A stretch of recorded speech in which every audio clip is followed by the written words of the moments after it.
तो welcome to this channel AP success point. और अब तक हमने विद्युत धारा को पढ़ा है, विभवांतर को पढ़ा है, ओम के नियम को पढ़ा है। अब हम ओम के नियम की एप्लीकेशंस पढ़ेंगे। देखो स्टूडेंट्स, एप्लीकेशंस जो है ओम के नियम के वो दो है। एक तो है श्रेणी क्रम संयोजन, एक है समांतर क्रम संयोजन। हम पढ़ेंगे पहले श्रेणी क्रम संयोजन, सीरीज कॉम्बिनेशन। प्रतिरोधों को विभिन्न प्रयोग करने के लिए प्रतिरोधों को जोड़ दिया गया और उसके बाद ओम के नियम को उन पर अप्लाई किया गया, तो वो ओम के नियम के अनुप्रयोग कहे जाने लगे। तो अब देखो ओम के नियम के अनुप्रयोग कैसे देखेंगे हम। देखो वैज्ञानिकों ने क्या किया कि यहाँ पे है ना एक चालक में तीन प्रतिरोध जोड़ दिए अलग अलग। देखो मैं ये तीन प्रतिरोध बना रहा हूं और ये दो चालक हैं ए और बी। इन दोनों चालकों के मध्य में तीन प्रतिरोध जोड़े गए हैं और उन तीन प्रतिरोधों को जोड़कर एक सर्किट बनाया गया है। ठीक है, इन प्रतिरोधों को मैं नाम दे रहा हूं R1, R2, R3। और इन प्रतिरोधों के कारण इस सर्किट में पहले से जो प्रवाहित धारा है वो है I। माना कि इस सर्किट में I धारा प्रवाहित हो रही है और जो ये I धारा है वो एक समान धारा है, जबकि इस I धारा से प्रतिरोधों में V विभवांतर वो अलग अलग है। विभवांतर चेंज हो रहा है और धारा समान है। तो इससे हम ये पता लगा सकते हैं कि प्रतिरोधों का ऐसा संयोजन जिस संयोजन में धारा समान हो और विभवांतर अलग अलग हो, परिवर्तनशील हो, उसे हम श्रेणी क्रम संयोजन कहते हैं। अब बच्चों मैं यहाँ पे ओम के नियम को लगाऊं, ओम के नियम को अप्लाई करूं तो कैसे कर सकता हूं। देखो ओम के नियम से हमने क्या पढ़ा था कि जो V है वो बराबर है R और I के गुणन के बराबर है, पढ़ा था हमने ये। तो देखो V1 विभवांतर है, V1। अब मैं प्रत्येक विभवांतर के लिए धारा का मान ज्ञात करूंगा, प्रत्येक विभवांतर को मान ज्ञात करूंगा। तो देखो तो V1 के लिए मैं क्या लिख सकता हूं। देखो धारा तो समान है लेकिन विभवांतर चेंजेबल है, तो प्रतिरोध भी तो अलग अलग है। तो धारा तो मैं लिख सकता हूं I और V1 के लिए R1 और V2 के लिए I R2 लिख सकता हूं मैं, और V3 के क्या लिख सकता हूं मैं I R3 लिख सकता हूं V3 के लिए। अब देखो,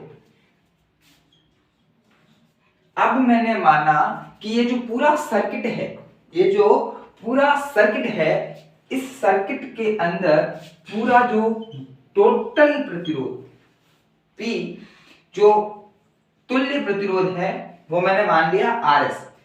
देखना ये सर्किट है, इस सर्किट में R प्रतिरोध अलग अलग है, तीन प्रतिरोधों को श्रेणी क्रम में जोड़ा गया है, इनमें धारा समान है, विभवांतर अलग अलग है, और मैंने माना है कि इस पूरे सर्किट का तुल्य प्रतिरोध RS है, माना RS। तो इस सर्किट के लिए मुझे VS का मान कैसे प्राप्त होगा। देखो यदि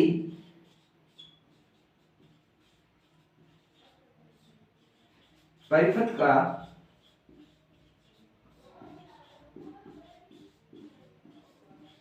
प्रतिरोध RS हो तो मैं क्या लिख सकता हूं, तो मैं ये लिख सकता हूं ना VS is equal to IRS। सही, तो इसमें कोई गलती नहीं है।